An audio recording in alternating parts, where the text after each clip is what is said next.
दरख्त और ऑर्गेनिक खेती की जानब से चौधरी जाहिद अली जंडीर। टीक, सागवान के पौधे,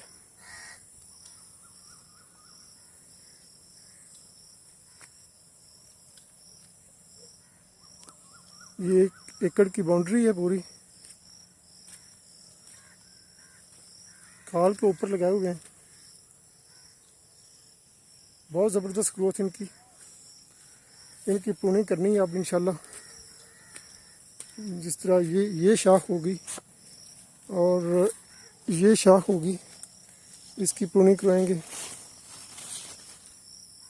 जो शाखें बाहर को निकली हुई हैं,